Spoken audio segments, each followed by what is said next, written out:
What if you were part of the Titanic? Imagine standing on the deck of the largest moving object ever built by human hands, the ocean stretching in every direction, calm and endless.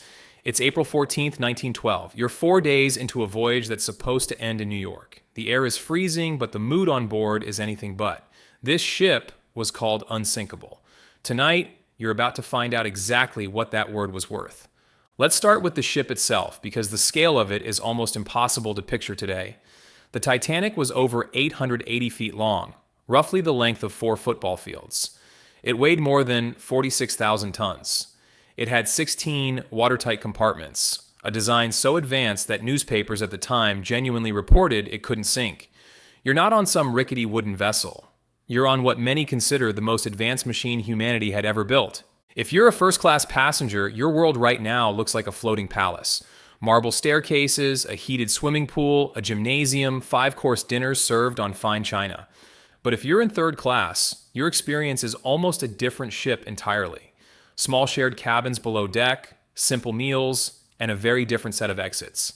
That difference, which deck you're on, which class you paid for, is about to matter more than almost anything else that happens tonight. At 11:40 p.m., a lookout spots something in the dark water ahead.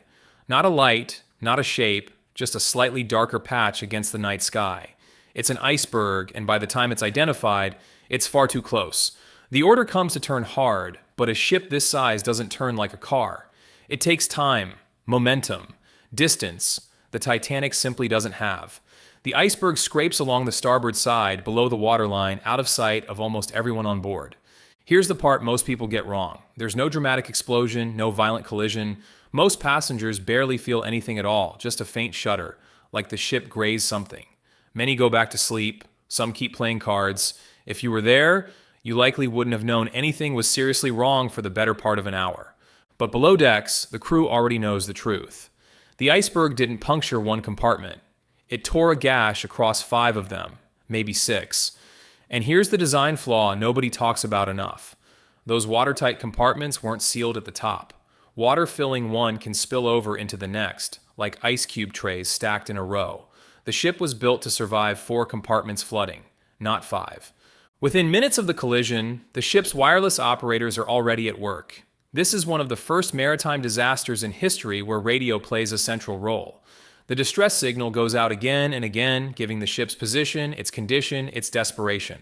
Several ships pick up the call. Most are too far away to reach the Titanic in time. One, the RMS Carpathia, changes course immediately and begins racing through the same iceberg-filled waters at full speed, risking the exact same fate to try to reach survivors.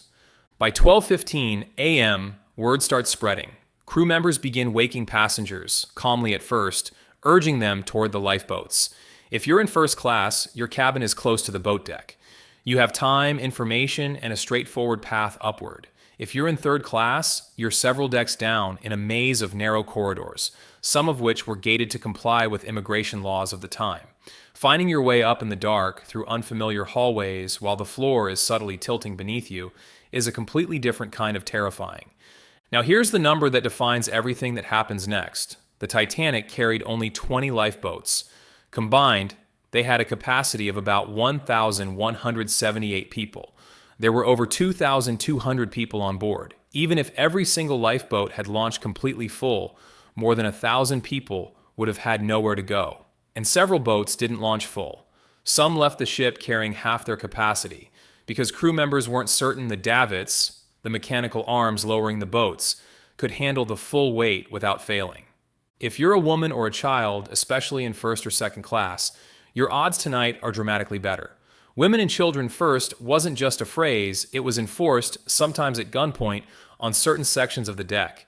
If you're a man, particularly a man in third class, your odds are grim. Historical accounts show survival rates that differ sharply by class and gender, not because of anything you did, but because of where you were standing and who you were when the order came down.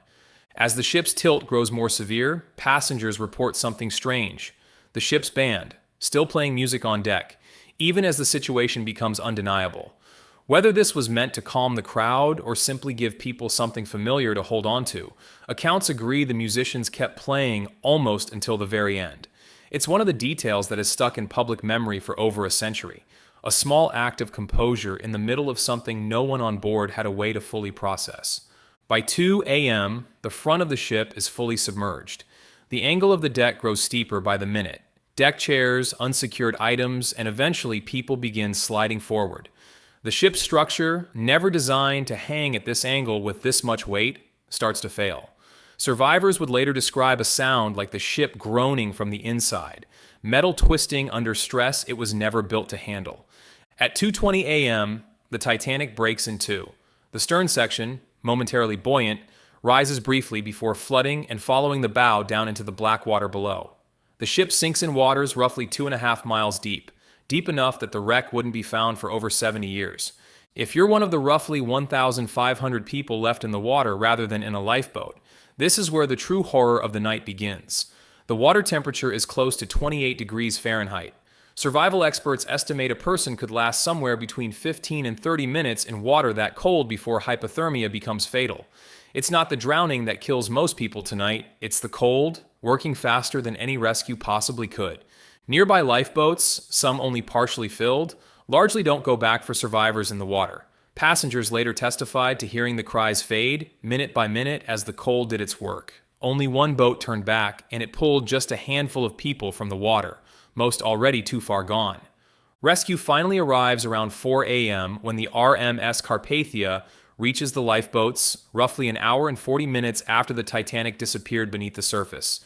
By the time it's over, more than 1,500 people are dead. Fewer than 700 survive. So what actually determined whether you lived or died that night? Not bravery, not luck exactly either, though luck played its part. Mostly it came down to information and geography. Which deck you were assigned to, how close you were to a lifeboat, whether the crew reached your section in time to tell you the truth about what was happening. In many ways, your fate on the Titanic was decided the moment you purchased your ticket, months before you ever stepped on board.